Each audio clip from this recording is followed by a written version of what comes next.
The anime starts with our main character, Tomokui Kanata, being brutally attacked by a wild lady who seems to derive pleasure from it. Despite the pain, Kanata remains silent, his lifeless eyes fixated on the moon above. The lady calls out his name, but Kanata is indifferent, as he knows he is already dead. Upon awakening, Kanata finds himself face to face with an old goblin, bewildered by his own existence and the presence of the green creature. The old goblin decides to name them Gokichi and Goburou respectively. Kanata, now Goburou, expresses disappointment at the lack of effort in the naming process. The old goblin then stuffs a bug into Goburou's mouth, prompting a groggy response. The next day, Goburou finds himself surrounded by other goblins, realizing he too has become one of them. The realization of his transformation into a helpless goblin overwhelms him, leading to tears. As days pass, Goburou notices rapid growth in his body, realizing that goblins mature much faster than expected. Determined to survive, he embraces his new life with optimism. On the fourth day, the old goblin gives them some bugs and informs everyone that this will be the last food they'll get from him. He will no longer provide food. Goburou and the goblins enjoy their last free meal. Stepping outside, Goburou takes in the sight of one sun shining in a blue sky, yet it's filled with strange, unsettling birds, and there are unfamiliar plants all around, signaling that this world is unlike anything he's known. Gob-Kichai steps out too and also marvel at the sights around them, both admitting it's their first time seeing the outside world. Taking a moment, Goburou introduces himself and teaches Gob-Kichai his name, forming a bond between them. Their goal, to hunt for food. As they explore, they stumble upon a horned rabbit grazing peacefully. With Gob-Kichai's help, Goburou positions himself strategically, ready to strike. As the rabbit approaches, Goburou swiftly brings it down with a well-aimed blow from his stick. However, their joy is short-lived when Gob-Kichai moves to devour the catch alone. Frustrated, Goburou insists they share, resorting to gentle persuasion with his stick to enforce the lesson of cooperation. Gob-Kichai, not far behind, marvels at the unfamiliar world outside, expressing his awe at its newness. Sharing the same sentiment, on the sixth day, Goburou and Gob-Kichai met Gobmi. She seemed impressed by their hunting skills and ability to eat horned rabbits. Gobmi shared a sad story about someone who was killed by a creature named Goburou. It was quite surprising. Gob-Kichai wanted some praise too, but Gobmi told him he was just average. The leader asked Gobmi if she wanted to join their hunt the next day. She happily agreed and hugged Goburou. However, they couldn't go hunting when the time came because it was raining. So, they postponed the hunt until the following day. Goburou used this indoor time to check what supplies they had. He also tried to make a new weapon. Goburou found some ore and began refining it with a rock. While he worked, he couldn't help but think about the human captives nearby and their unfortunate situation. He tried to push those thoughts aside, and Gob-Kichai helped by starting a conversation and telling him he seemed motivated.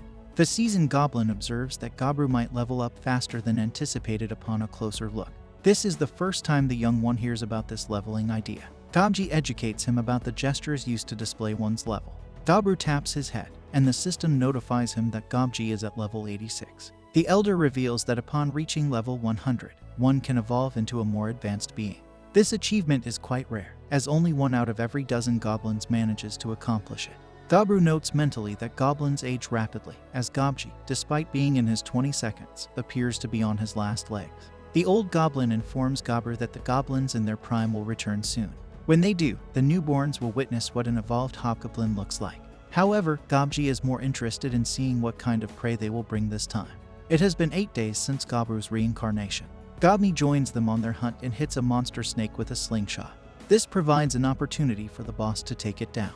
They employ their new tactics to hunt a variety of prey. Gobmi acts as support, while Goburou takes the mid-range position, and Gokichi leads the charge with his formidable power. They successfully skin a snake they hunted, allowing them to savor their catch. Gobmi becomes emotional, expressing her dissatisfaction with only eating fruits like a herbivore. The leader of the group takes a bite of the snake and gains the ability to produce venom, along with resistance to it and other skills. He recognizes the snake as high level due to the new abilities he acquired.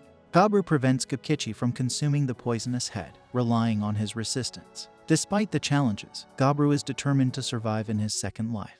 On the 9th and 10th days, the trio prepares their gear and embarks on their usual hunting trip. They encounter bats in a cave, initially overwhelming them, but Goburou uses his evil eye to stun them, making it easier to defeat them. During the feast, Goburou gains new abilities like echolocation and vamphilia, impressing their peers who wish for such nutritious food. On the 12th night, jealous goblins attempt to ambush Goburou while he sleeps, but his search ability alerts him, enabling him to fend off the attackers. Unfortunately, one of them succumbs to the venom used by Goburou. Witnessing this, the others back down. Out of frustration, Goburou begins choking one of the defeated goblins, prompting the boss to intervene. On the 13th day, the trio executes a well-coordinated attack, successfully defeating their first orc. After consuming its meat, Goburou gains the ability to speak the orc language, along with other traits. Feeling generous, he suggests sharing some meat with the others in the cave, realizing the importance of unity after the recent attack. Initially hesitant, the other goblins eventually accept the offer, thanking Goburou for his kindness. Reflecting on his changed behavior, Goburou realizes that his perspective on helping others has evolved since his previous life. That night, as he sleeps, the system notifies him that he has fulfilled special conditions and offers him the chance to evolve into a hobgoblin, which he eagerly accepts. Awakening on the 14th morning, Goburou notices his increased size and appearance resembling his previous form. Goburou also notices his transformation, and Goburou praises their enhanced appearance. They are surprised by their rapid progress, achieving a rank up in less than a month since their birth, an unprecedented feat. Goburou wants to gauge his newfound strength, so he proposes a sparring match with Goburou. They venture to a secluded part of the forest where they engage in a fierce brawl. Despite Goburou's impressive power, Goburou, the Goblin Chad, emerges victorious. Their duel is interrupted when Goburou senses impending danger. Aware that Goburou was observing them, Goburou calls her forth and instructs her to wield the crossbow they crafted earlier. Meanwhile, a pack of wolves begins hunting horned rabbits, driving them into goblin territory. After feasting on the rabbits, the wolves spot an orc and target him as their next prey. The trio, observing from a distance, sees an opportunity to test their evolved strength against the wolves. Goburou signals Goburou to initiate the attack by targeting the wolf pack's leader with a well-aimed shot from her crossbow. As chaos erupts, Goburou and Goburou engage the wolves head-on, swiftly overpowering them. The absence of their leader leaves the black wolves disorganized and vulnerable. Despite a fierce struggle, Goburou and Goburou emerge victorious, standing triumphantly over the defeated wolves. Although the wolf leader attempts to rise again, Goburou delivers the final blow, ensuring their victory. Goburou wastes no time sinking his teeth into the meat, immediately gaining new abilities: Wild Hunt, Hides Armor, and Order. These skills grant him military leadership prowess. Together with Goburou and Goburou, they present their impressive catch to the rest of the goblin horde, who are duly impressed. Goburou, however, seeks no gratitude. He merely expects them to match their hunting efforts. Some of the horde members express concern about meeting such a high quota. Worried, they plead with Goburou not to punish them. Recognizing their lack of combat skills, Goburou decides to teach them how to defend themselves and even offers to instruct them in weapon crafting. Encouraging them to stand up as comrades, Goburou earns their admiration and loyalty. They hail him as a good leader, chanting his name in unison. Whether it's due to the order ability he acquired or some other influence, Goburou feels a sense of clarity about his path forward to grow stronger, lead his comrades, and achieve his goals. With a sly grin, he contemplates his secret plans. By the 17th day, progress is evident, but there's still much to learn. Returning to the cave, Goburou is pleased to find that Goburou has also evolved into a hobgoblin. She flashes him a cute smile. On the 17th day, Old Man Goburou is awakened from his sleep and given the sad news of the death of all the human female captives. Goburou explains that they died by their own hands after drinking a potion that caused them to fall into an eternal sleep. The two goblins give the humans a respectful memorial. After a few days, Gob is criticized for lagging behind during a training session by the leader of her generation. While they run, Goburou reflects on how he gained abilities by consuming many monsters. However, they notice a group of unfamiliar people carrying weapons approaching in the distance. Goburou prepares his swords and moves towards them, but Goburou stops him to inform that the approaching group are actually raiders targeting their settlement. Goburou's generation. The raiders return with a successful raid, pleasing Old Man Goburou, who begins to commend their leader, Hopkin. The raiders not only bring back goods but also 5 human females. The elderly goblin becomes excited at their lively appearance, commenting on how convenient it is that they have arrived to replace the deceased captives. It's known that goblin DNA is dominant, so regardless of the species they mate with, the offspring will always be goblins. Although Goburou understands the desire to reproduce, he disagrees with the methods they use, and his disapproval is evident on his face. He approaches the leader with a stern expression and asks if he can take charge of the humans. However, the alpha male is offended by this question and grabs Goburou in a confrontational manner. This interaction creates tension in the camp, leading both the old and new generations to draw their weapons, preparing for conflict. Old Man Goburou finds himself in the middle, feeling confused as he witnesses the unfolding situation. Two female goblins intervene to defuse the situation and prevent a civil war. Since Goburou is unfamiliar with them, he inquires about their identities. The old man introduces the one with purple hair as Hubsato, and the other as Hobbs the mage. Hubsato suggests that the leaders from each generation engage in a duel to settle the matter. The winner will have the authority to make decisions for the village. Both parties agree to the terms, and as they prepare for the fight, Hobkin agrees to the duel without weapons, aiming to teach young Goburou a lesson. The scene abruptly shifts to Hobkin, who is bound and battered, resembling someone who has endured a brutal fight. Old man Gobji is astonished by the young goblin's skill, surprised that he had been concealing such power all along. Since the webs he used to immobilize his opponent were generated from his own body, he is declared the winner. This skill was acquired from the demon spider, not Spider-Man, to clarify. Even the two female goblins from the previous generation are impressed by Goburou's abilities. The new leader addresses the old generation, inquiring if they have any objections to him assuming the role of chief. However, given their former leader's decisive defeat, they have no option but to acquiesce. Later, the new chief converses with the human captives, assuring them that he has instructed others not to harm them. He expresses his intentions to treat them well and promises to ensure their safe return to their villages.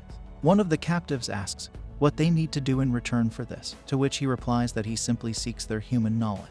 He learns that the females were part of a business travel group ambushed by the older goblins, resulting in the men being killed and the women captured.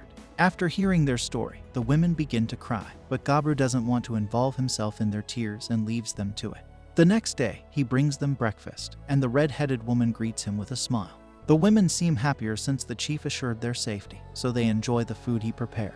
They each have specific roles. The girl with short hair is both an appraiser and a smith. The two blonde sisters are cooks, the girl with glasses is a chemist, and the red-headed woman is a rookie warrior. Despite her current lack of strength, Goburou plans to train her. During the next day's training session, some of the older goblins try to challenge the new leader, so he asserts his authority by disciplining them.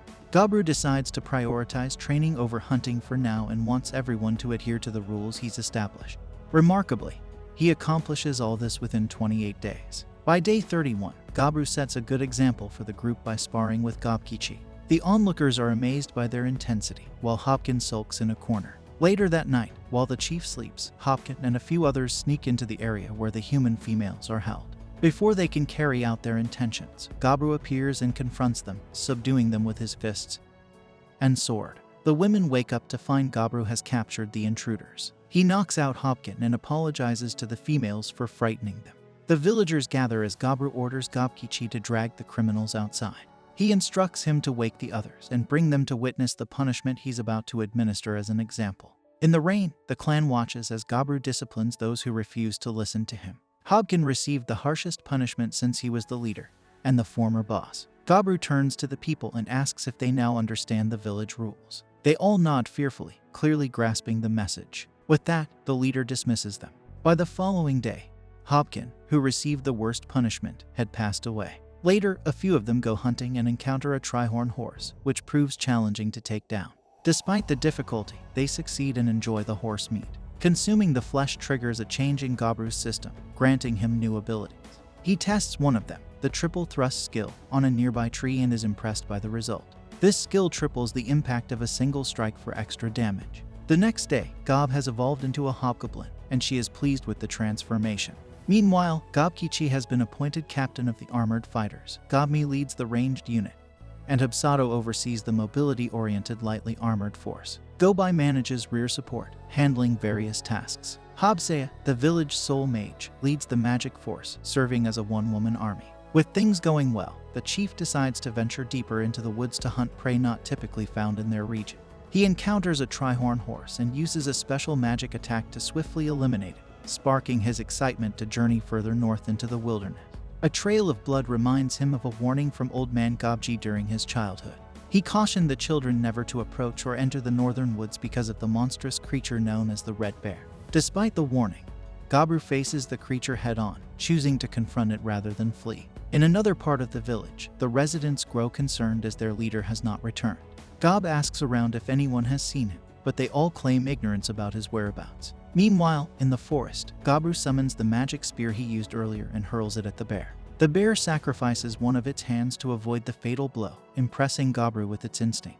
The battle commences, and Goburou holds his own against the formidable opponent. He dodges numerous attacks and retaliates with his weapon. However, the bear's tough body proves challenging to penetrate. Goburou tries to ensnare it with his webs, but the bear breaks free and unleashes flames from its mouth. Despite the unexpected fire-breathing ability, Goburou manages to evade, sustaining some injuries. He quickly heals himself and resumes his offensive. This time, he surrounds himself with water to counteract the intense flames, creating an opportunity to thrust his weapon into the bear's mouth.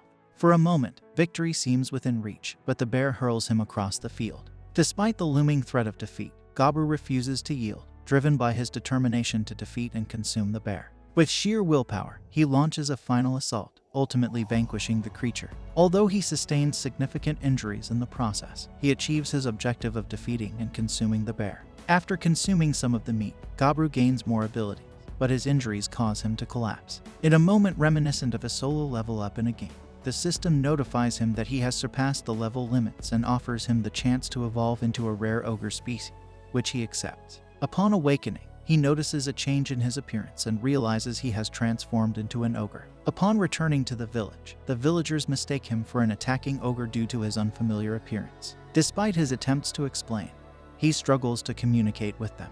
Gomi arrives at the scene and recognizes him as Goburou, surprising everyone. Despite her frustration at his prolonged absence, she inadvertently hurts herself when she tries to kick him. Once the misunderstanding is cleared up, the villagers are excited and impressed by Goburou's transformation into an ogre. This brings an end to our episode 2. If you want more of this anime, then don't forget to like, share, and subscribe.